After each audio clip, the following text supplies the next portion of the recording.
এই রে বলছে তো আমার মেয়েরা রাখ চলো যাচ্ছে না এটা বিনান এটা বিনান কাঁদে একটু বিনানটা কাঁদছে ওই যে দিয়েছে দেখ দিয়েছে ওইটা দিয়েছে কাকাই ওইটা দিয়েছে ওই যে দেখ না দিয়েছে তো এনে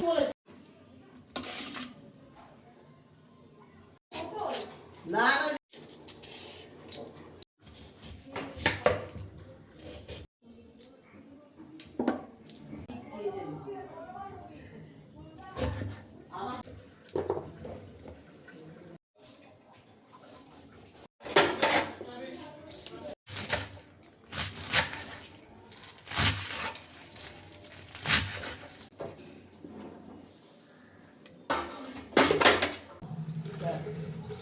কি করবো হ্যাঁ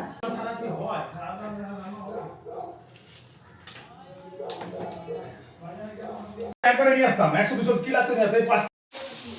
পুরো ভাষা 20 লাখ টাকা জিনিস দেখো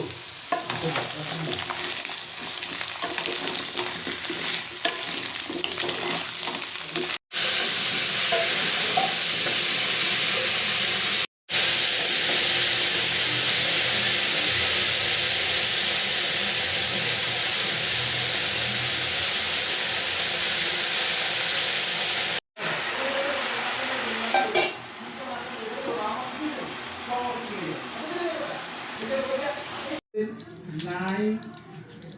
8, 0.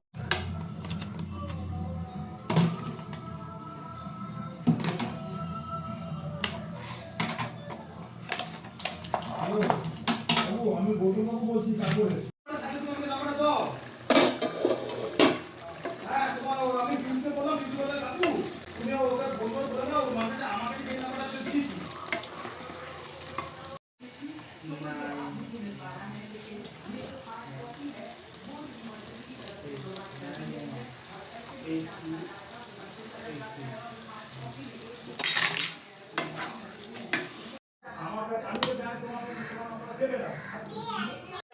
পালং শাক করা হয়ে গেছে এখন এই যে মাটির কি আলু বলে যেন যাই হোক না না কচু কি কচু যেন এই কচু দিয়ে মাছের ঝোল এখন সবার আগে মাছটা ভেজে নিই হ্যাঁ বড়ি তো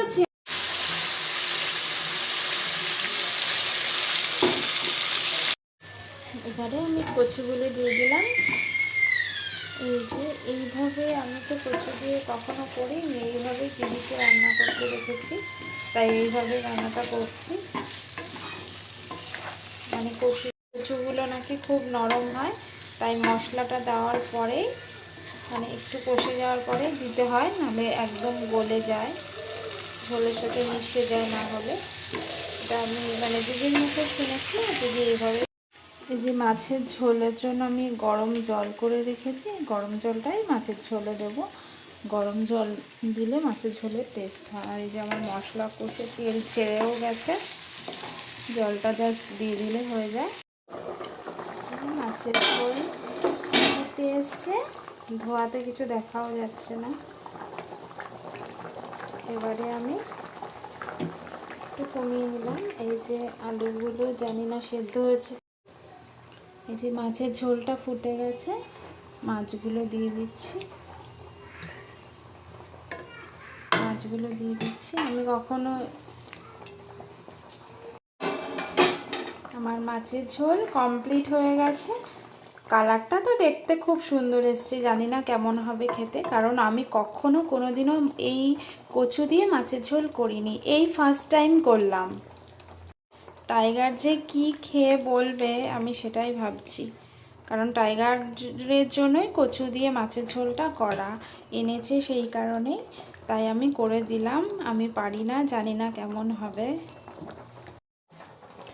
এই যে একটু ধনেপাতা ছিটিয়ে দিলাম জানি না ধনেপাতা দেয় কি না তাও আমার মনে হলো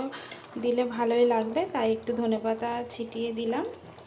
আর একটু গোটা কাঁচা লঙ্কাও দিয়ে দিলাম কি আর কি বলবি নে বল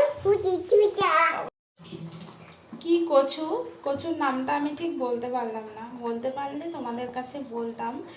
যে এই কচুটা দিয়ে মাছের ঝোলটা কেমন করে করে বা করে নাকি, তো সেটাই বলতাম। তো এই যে মাছের ঝোল আমার হয়ে গেছে, আর এই পালং শাক করেছি এটাও হয়ে গেছে। তো দুপুরে খাওয়া দাওয়ার সময় আবার দেখা হচ্ছে।